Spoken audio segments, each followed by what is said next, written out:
welcome to the Plan C podcast. I am here with just myself today, doing another solo podcast. I wanted to touch on the Kenny Atkinson firing, but we'll just wait for that. Just wanted to tell everyone, hope everyone's having a great day. It is right now Monday, 1:22 p.m. And, I'm feeling good. Don't have corona. Got a nice page of my opinions here, ready to just, get them all out, fire them off at y'all. If you are not following us on Instagram, please do at plan_C_podcast. It's the same handle on Twitter. We're a little more active on Instagram, but we're going to be more active on Twitter. That's on me. I'm the social media guy. I got to be better. We're also on Spotify, Apple, Stitcher, Anchor, YouTube, and a bunch of other platforms. Please check us out. Like, share, subscribe, rate, review. Anybody who's got any opinions on the podcast, I would love to hear them. I reached out, just a little cool story before I get going. I reached out to one of my favorite NBA writers and podcasters, Kevin O'Connor, because he recently lost his dad and he had been really open about it. And it was kind of really beautiful to see this public outpouring of support for him. So I wanted to reach out because he's, if not my favorite writer, one of my favorite writers. And so, just said, hey man, hope you're doing all right. I'm sorry for your loss. And it was really cool because he responded to me. And I think it's really cool when people do that. He said my name as well. So that was really cool. I don't know, just part of my day. That was really cool. Wanted to share with y'all. If you don't know his work, check it out. He's on The Ringer. He does some great stuff for the NBA. Shout out to my producer Crayola, sitting here. She's cleaning herself, not helping me produce. That's okay though. I'm EP on this, so that's all right. And yeah, I hope you guys enjoy the episode. And here we go.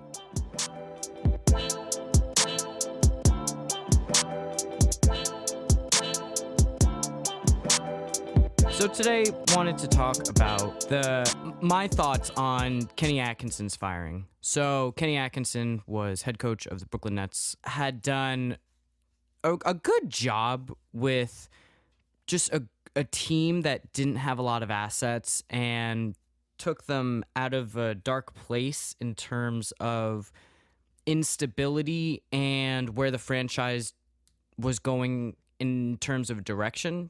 They were really trending downwards when Atkinson took over. So I am very appreciative of Kenny Atkinson and his time with the Nets. I think he absolutely helped turn around the Nets in some ways. You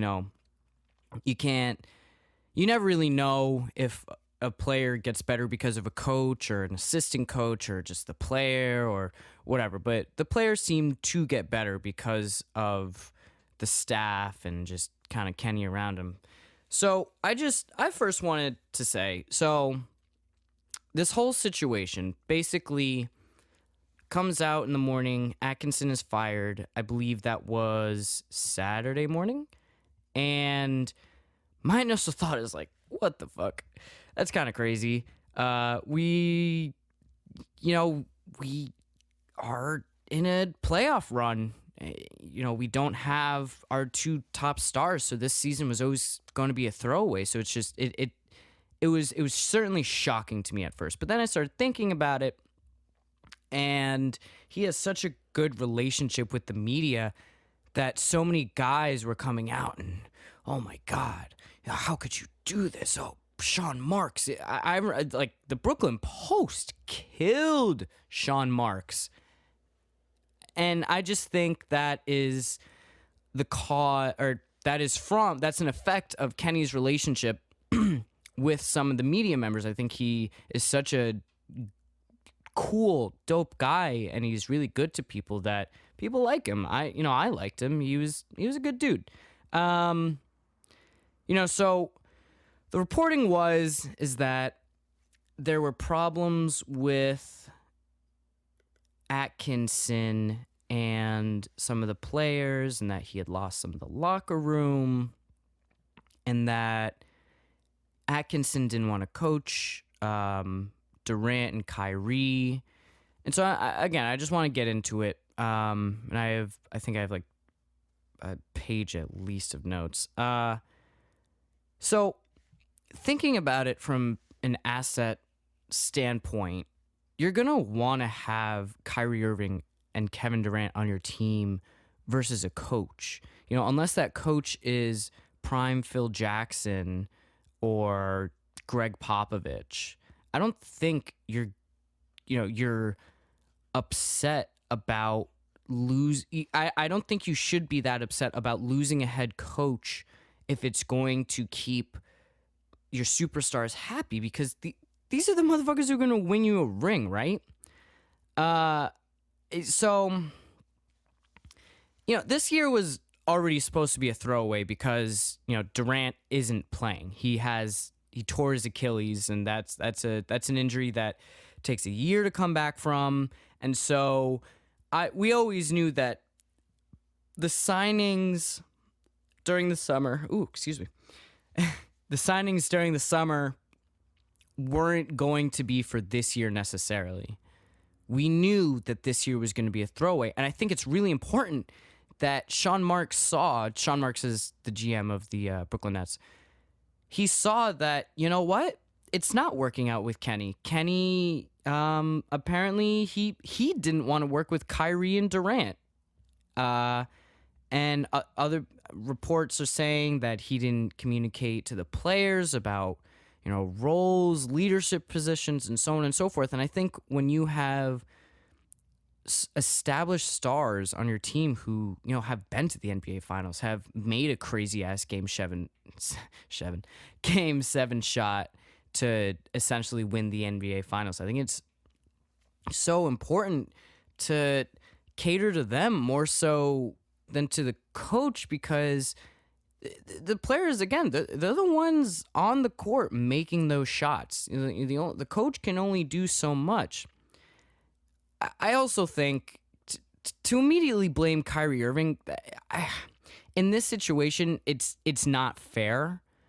Because, I think he's an easy target. You look at his history with coaches and getting them fired, apparently, and the last 2 years with Boston and how much of a disaster that was down the stretch. I think to the people that are immediately like, Kyrie Irving effect, that's not fair. You're taking a headline and you're running with it because people immediately say, like, oh, Kyrie's such a cancer. Yeah, I'm sorry. If Kyrie was such a cancer, how is he voted? The players voted him to be VP of the Players Association. I don't know. I think if players really disliked him, he wouldn't be in that position. Also, yes, Durant and Kyrie did not stop the firing. But, how motivated are you to stop the firing of somebody who doesn't want to work with you or doesn't want to coach you or doesn't want to make you better as a basketball player or, a person? So there's also stuff, they said, on the back burners, a bunch of stuff, about DeAndre Jordan not starting and and players here and there. And I will say that's maybe the one thing that I think is a little stupid about the position. I think, like, okay, DeAndre Jordan, I'm sorry, you're getting like $10 million a year. You're not going to win a championship this year. We're not. Straight up, we're not. Unless Durant and Kyrie just somehow come back and it's a miracle and, oh my God, we get to play the Raps in the first round, and then what? I think it's like the Sixers in the 6th spot, and I forget who's in the 3. It's Boston. Yeah, so the Raptors are the 2 seed, Celtics are the 3 seed. So those would be the 2 teams you have to look at before the Eastern Conference Finals. So if everything, Durant's not coming back this year, Irving's not coming back this year, that shit ain't happening. So why? I think it's stupid that Jordan is getting upset over minute, and Jordan has come out and said it's bullshit. So this is just me speculating and me just giving my opinion. I think it's really stupid for Jordan to be upset about minutes when we're trying to develop a young player in Jared Allen who keeps getting better, and just he needs more time on the court to make mistakes, and so he can remedy those mistakes and not make them going forward. Stars want to go. The Stars want a coach who are going to go to bat for them, right? And put them in a position to succeed. And clearly Kyrie, KD, and DJ didn't believe that was Atkinson. That's okay. That's okay. Because again, it's the players on the court. The coach has to fit the players. This isn't a system like in San Antonio where Greg Popovich is the number one. No, we have Kevin Durant and Kyrie Irving on the team. These are two of the top 15 players. Durant, I believe he's top 3 in the world when he's healthy. Obviously, he's not playing right now. But also, there have been coaches that have been axed that were really liked that were sort of getting in the way of, a team achieving their max ceiling. And I'm not saying that's Kenny because it's way too early to tell. This firing happened less than a week ago right now, and nobody's going to know nothing until March of talk to me in a year. Talk to me in a year, and then we can have that conversation about, Kenny was important for development, but we needed somebody to take the next step. The hope is that they do bring in a proven commodity, one who has already garnered the respect of the locker room, and somebody who just is a competent coach.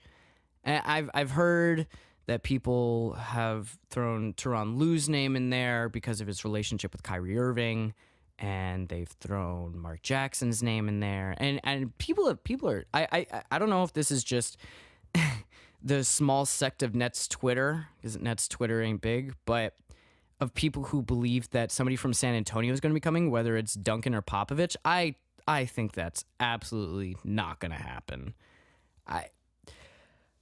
And that's where it gets complicated, because then who are you going to look at to come in and win these games and have the attention of the players and be able to keep it straight with the players? Also, there are at least 20 teams in this league that would want to be in our position just because of purely because of who is on the roster. If you're a Knicks fan and you are coming at the Nets, you must have I don't know what mental gymnastics you have going on in your head, because yes, you know what? RJ Barrett is really talented and there are good parts of the Knicks, but your owner's James freaking Dolan, and he is arguably the worst sports owner, current sports owner out there. I think the guy from the Sacramento Kings might give him a run for his money, but nobody royally fucks up more than the Knicks. And that stems from James Dolan. Spike Lee is probably the most popular basketball fan, the most known basketball fan in the world, just because he has repped just basketball in the Knicks for so long, and he's just always had that. So Knicks fans, if you want to come at the Nets, just remember your owner is James Dolan. The last time you were in the finals was 1999. And that wasn't even when Dolan was in charge. That was when his daddy was in charge. So, don't throw rocks in a glass house. I think that's how that kind of word, that phrase go. And to say that they shouldn't have fired Kenny because it's a situation, I'm sorry. to say that they shouldn't have fired Kenny is, it's tough because he's already lost some of the locker room. And players aren't happy with their roles, and roles aren't being communicated from upon high. And so I think it's better to get the let out rather than to let it fester and then eventually blow up. Take Sean Marks taking a preemptive step isn't bad. If you already don't have Durant and Kyrie going to I burped. Excuse me. If you already don't have Durant and Kyrie going to bat for you, that's not a good thing. If you've already lost them, that's not good for your franchise. That's number one, and number two, that's not on your side. So for Sean Marks to take that step, I get it. That's fine. That's smart. And you know what? I trust in Sean Marks. He got KD and Kyrie into the room, got them to sign. Do you know how many franchises would have liked to do that? Do you know what? I know so many.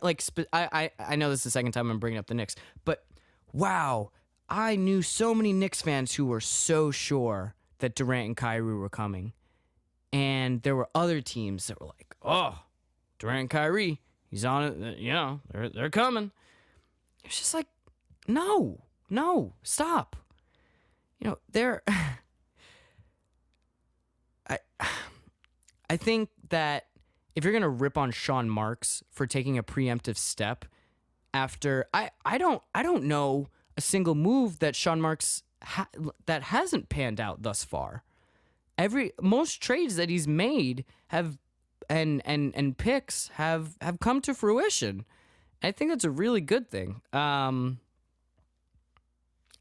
So just give it time. Just give it time, because this season was never going to matter anyway.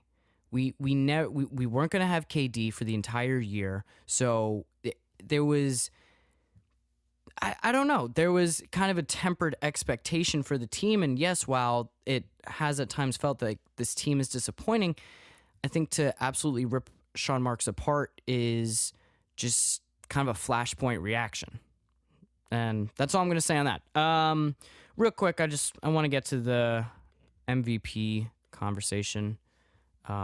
So last time I recorded a pod, Giannis was by far the MVP, absolutely the MVP. And since then, LeBron has had 10 days and has had a really good 10 days, and Giannis, those 10 days haven't been great. And now LeBron is effectively in the conversation for MVP, which would be his fifth.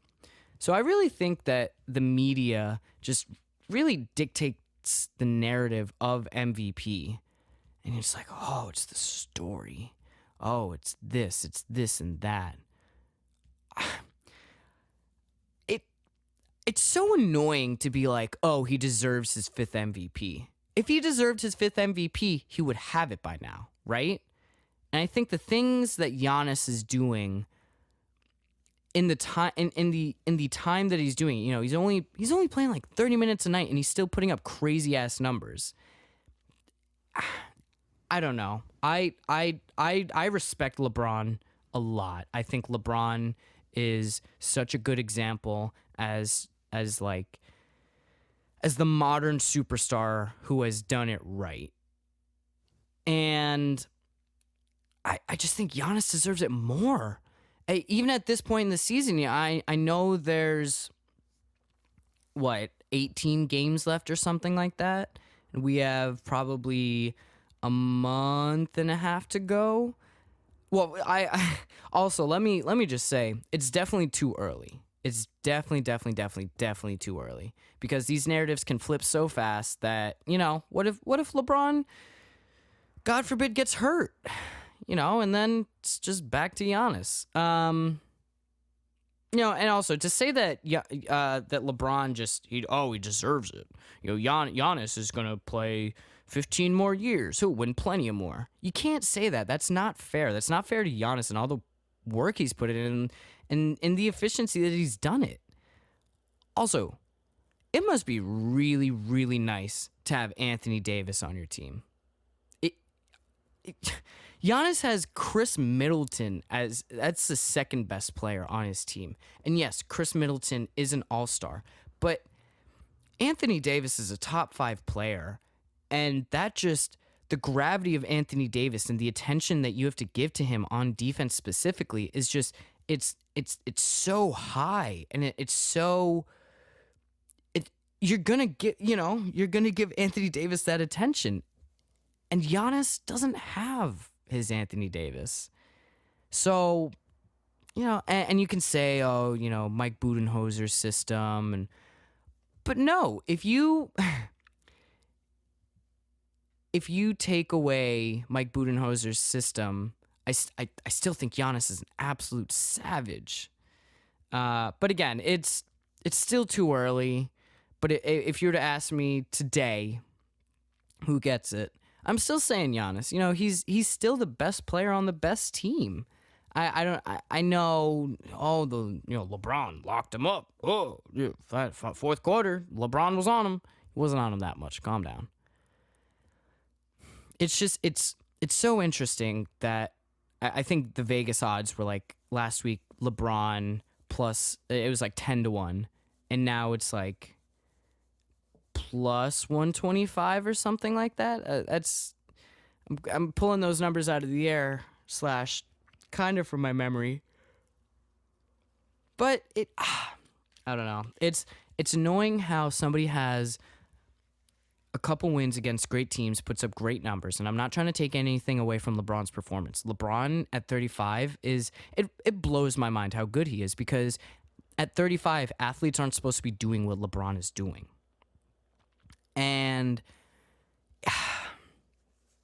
I don't know. I just it feels like, when people are like, "Oh, that's it. Yep, LeBron beat the Clippers and the Bucks. You know what? MVP. LeBron's my MVP now." That's just unfair to me, to be honest with you, because you're taking away a bunch of stuff that Giannis has done all year. And if this were the most valuable player in March, then yeah, sure, LeBron gets it. But this is a year-long thing. And yes, LeBron is doing some fantastic stuff. But, I still think Giannis has a leg up. And, that's all I'm going to say about it. And that's fine. All right, that's all for today. Just doing a short pod here. Not short. 20 minutes. It's shorter than usual. I don't know. I kind of like these Monday NBA pods, recording them, kind of taking the information from the weekend, because now there's so many primetime games. It's so awesome to just sit down and watch basketball. And it's just so available now that, I don't know, I want to talk about it more. And if you guys want to listen to the content, please let me know. Please let me know. Because if I'm making this content just for myself, then, what am I doing? I want to kind of cater to you guys and where our interests cross. So, if you do enjoy this, please let me know. Because I would love to hear from y'all, and it's great hearing from people. Check us out on Instagram and Twitter at plan_C_podcast. Check us out on Patreon. We should have a nice update going on there, probably within the week. Just shout out to everyone listening. I hope you have enjoyed it. We've kind of been growing as of late, so that makes me pretty happy. I'm happy that hard work is being, somewhat looked at. And I just, I want to keep growing. I don't know when or where this is going to go, but I really like doing it. And I want to keep continuing it. And I know that both James Cameron Productions feel the same way. And just in terms of, I think it's really fun to have a creative outlet that you then have a product for. It just feels good. And talking about stuff I like, I get lost in the time, honestly. And I looked at the body of this podcast, and I was like, oh geez, 20 minutes. I didn't feel like I was talking for that long. So if you enjoy what you are listening to, please let me know. Rate, review, share, like, follow us on Spotify. yeah, I appreciate you guys so much. I hope you're having a great day. And if you have any takes about basketball and the things that I've talked about, I will debate you anytime, anywhere. I live, breathe, and just love basketball. This has been the Plan C Podcast. I am Colin, at Colin Hamingson. I hope you all have a great day. See ya on the next one.